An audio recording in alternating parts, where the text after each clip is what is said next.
We all know how to think, and with our minds, we can rationalize anything, we can make anything happen. People work in their self-interest, but we all know that you don't work in your self-interest all the time. Because when emotion comes into it, the wiring changes in the way it functions. I look at life and say there's two master lessons. One is there's the science of achievement. That's how do you take the invisible and make it visible, right? How do you take what you dream about and make it happen? Whether it be your business, your contribution to society, money, whatever it is for you, your body, your family. But the other lesson of life that is rarely mastered is the art of fulfillment. When it comes to fulfillment, that's an art. And the reason is it's about appreciation and it's about contribution. You can only feel so much by yourself. What is it that's going to truly fulfill you? What is it that's going to give you that extraordinary life? What's going to make things magnificent on your terms, not somebody else's terms, not your father, your mother, your background? What is that really? You can have a ton of money and still be miserable, right? You know, so it's like mastering the science of achievement, but also the art of fulfillment. It's about, if you're totally successful, but you're not fulfilled, then what do you have? You have nothing. You know, you made everybody happy but yourself.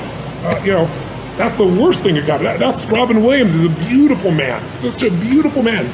Killed himself, right? And he achieved everything most people ever dream of. But a beautiful family, you've made the whole world laugh. Hundreds of million people love him, but he didn't figure out how to end the suffering. Money won't do that. Getting things is not going to make you happy.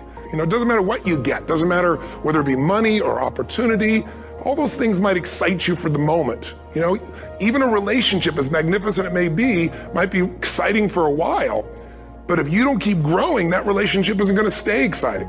So the secret to real happiness is progress. Progress equals happiness. And if we can make progress on a regular basis, we feel alive. Progress is an aliveness to it, doesn't it? You don't have to work at changing. Change is automatic. Your body's going to change whether you want it or not as the years go by. And no matter how hard you work, there's going to be some changes going on there. The economy is going to change no matter what you want it to do. The weather is going to change. Relationships are going to change. Everything in life is always changing. We don't have to work on change. Change is automatic, but progress is not. So if you want to make real progress, then you really got to look at your life in a different way. You got to say, I got to take control of this process and not just hope it's going to work out like people do who make a resolution. I believe in energy. I believe in inspiration, because inspired, in spirit, the opposite of that is kind of dead. I believe in being inspired. But I'm a strategist. You know, if you're inspired and you run east looking for a sunset, I don't give a damn how enthusiastic you are, how positive you are. It's not going to happen. So I'm a strategist first. But I really do believe that people have got to look at their life and say, as much as I want great strategy, I need a great philosophy of my life that's going to make me fulfilled. Right. If you're fulfilled, like you said, you mentioned earlier, if you were with your friends and you guys weren't succeeding, but you're having a damn good time with this camaraderie, it's still worthwhile. And you can find a way to succeed eventually. But what the hell is success? It's hitting an expectation. And I always tell people, man, trade your expectations for appreciation, and it's a whole new world instantly. Yeah. If you can appreciate this moment, if you can't find ecstasy in this moment, in a conversation with a friend, and looking in your wife's eyes, being with your children, going on a run, if you can't find ecstasy now, I'm here to tell you, more money, more people, more love, more business, more anything is not going to give you more ecstasy. Right. If you can't do it here now, you're not going to do it there when you got more. Right. So why not do it now and have a rich life right now? I tell people, money, that's one thing. Like having financial abundance, there's skills, that's a science. But wealth, it's a decision. It's like you can be wealthy right now. I live in Fiji a good portion of the time. There are these villagers there. They're the richest people I know. They're happy, they laugh, they love, they don't give a damn about the economics. Other people say they're poor. When I first went there, I was trying to do things for them. I'm like, what are you talking about? I'm so happy. Wealthy people come over from the United States and they go travel around and try to figure out what to do, and they're going to spend 9 years to do this and this and this so they can finally sit down and be happy. And the Fijian guy goes, why don't you sit on the beach right now, dude, and experience it? Why spend the 9 years? Why not have it now? That's my invitation. In the end, what we get will never make us happy. I don't care how many stars on your chart, how many Academy Awards, how much money you make. What makes us happy is progress. Progress equals happiness. If you're not growing, you're dying inside. If you find your passion, you're gonna have this tremendous energy. It's sustainable energy. But momentum requires you always do the next thing to keep the momentum going.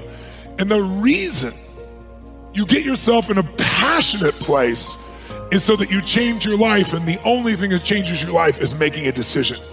So while you're in this passionate state, that's where you make decisions. When people talk about work-life balance, I was talking to Mary Calhoun Erdos, who's Morgan Stanley, she manages $2.6 trillion with a T dollars.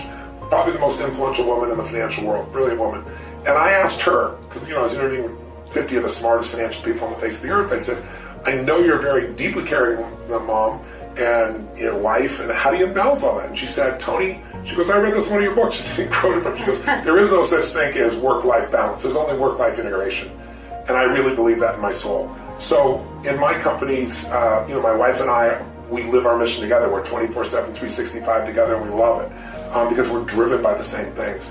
One of my sons is a partner in several of my financial businesses. One of my other sons is in the coaching business. My daughter's an actress and, totally different business, but she cares for people the same way. So there's a common denominator within our family. We're all so mission driven that we don't have to separate the two. When your family's involved in your mission, you're not pulled apart. You're pulled together in the same direction. I think the hard part is so many families have totally different lives and they come together when they're exhausted and try to have a relationship together, and I think that's really hard for people today. I always encourage people to say, listen, in your partnership in life, you want to find somebody who's your best friend, because intimacy and passion is easy to turn on, but friendship is not. And if you have a friend who shares your values and your mission, and if you're privileged enough to do things together as a business owner, I find that to be the greatest possibility of that work-life integration. When does a man or woman die? When their dreams die. When do we die? When we stop developing ourselves, expanding our minds, challenging ourselves, raising the bar on ourselves. The best thinking that I had at that point in my life had produced this life that I have. I need some help. I'm where Einstein was. He said the thinking that has brought me this far has created some problems that this thinking can't solve. I applaud you for investing in yourself, for coming here, flying thousands of miles, investing money in yourself. I can tell you, based upon my own experience, you have something special. You have greatness within you. What you're doing is different. You represent only 2% of the planet. One great American said, I choose not to be a common man. It's my right to be uncommon if I can. I seek opportunity, not security. I do not wish to be a kept citizen, humbled and dulled by having the state look after me. I want to take the calculated risk, to dream and to build, to fail and to succeed. I refuse to live from hand to mouth. I prefer the challenges of life to the guaranteed existence, the thrill of fulfillment to the still calm of utopia. I will never cower before the master, nor bend to any threat. It's my heritage to stand erect, proud and unafraid, to face the world boldly and say, this I have done. That's what it means to be a part of peak potentials. Your unquenching desire, an uncommon desire to manifest your greatness. Have a mind that is open to everything and attached to nothing. One of the central principles of my life is that no one knows enough to be a pessimist about anything. And that each and every one of us, when we close our mind to what is possible for us or what is possible for humanity, closes off the genius that resides and lives in each and every one of us. Having an open mind doesn't necessarily mean finding fault with all of the things that you've been taught by others. It means opening yourself up to the potentiality and the possibility that anything and everything is possible. So having a mind that is open to everything and attached to nothing really means finding within ourselves the ability to get rid of a trait that I find so common in the contemporary world. Do you know that most people that I meet spend their lives looking for occasions to be offended? They actually are out there hoping that they can find some reason to be offended. And there's no shortage of reasons. They're out there everywhere. The way this person dressed, what this person said, they turn on their TV, they hear the news, they're offended by this, someone used language that they didn't like, someone doesn't share the same customs that you, and people all day long. In fact, if you keep track tomorrow, you will find probably 100 reasons that you can go around being offended. But a mind that is open to everything and attached to nothing is a mind that says, I'm never looking for anything to be offended by. And that whatever anybody else out there has to say, my response to that is, that's an interesting point of view. I've never considered that before. Welcome all experiences. You never know which one is going to turn everything on. Don't put up the walls. The same wall that keeps out disappointment keeps out happiness. Take down the walls. Go for the experience. Let it teach you. You need to bet on your strengths and don't give a f about what you suck at. You're gonna, way too...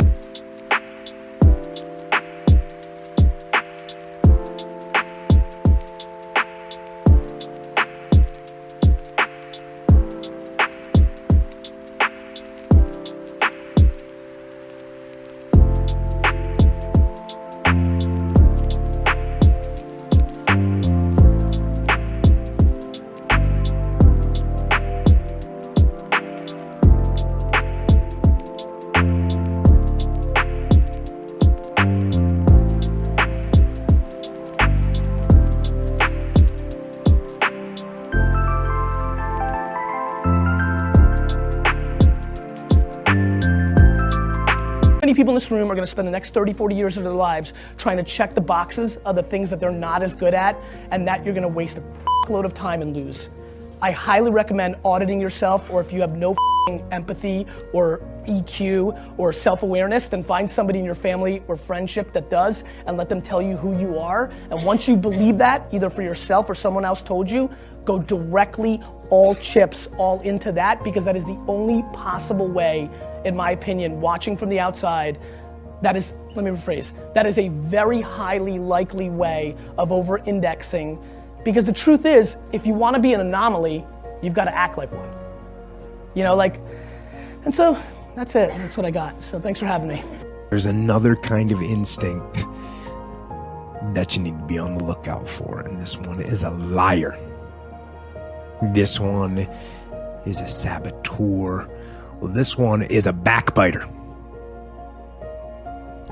And like the devil himself, he's a shapeshifter. He's gonna disguise himself and make you think he's got your best interest in mind.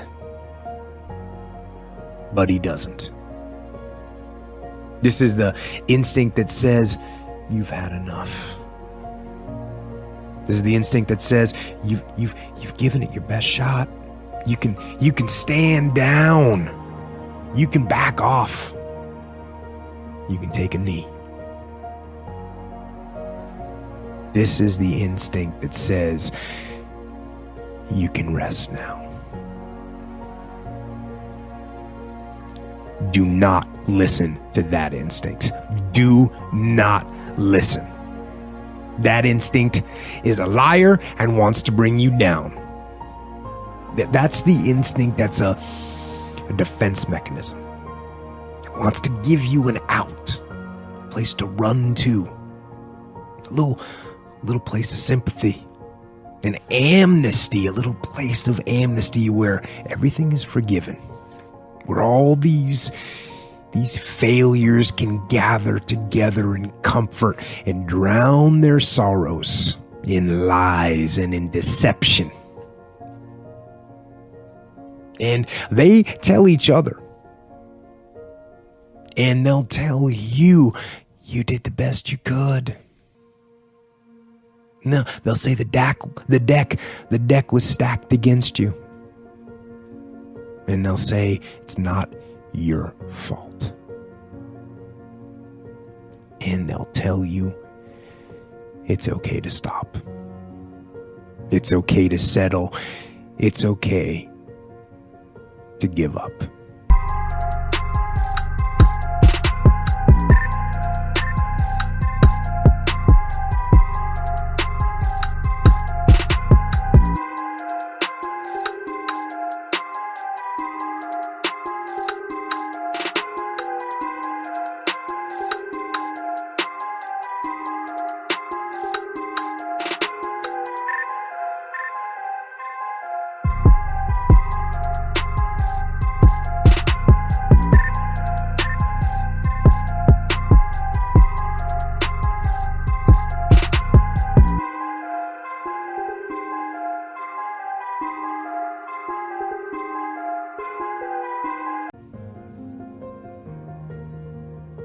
And that is the instinct you need to fight. You need to push back, to smash into the ground.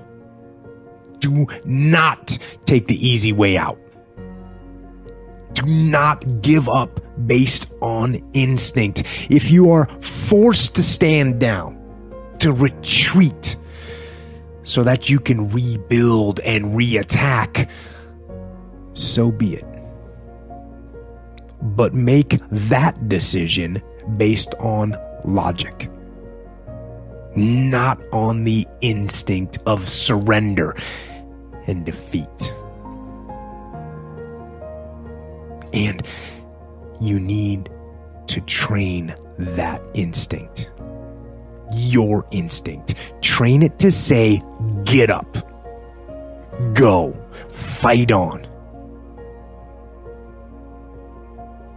And if that is what you become, if that becomes your fundamental reaction to adversity, if that becomes your gut instinct, then you will overcome just about anything that stands in your path.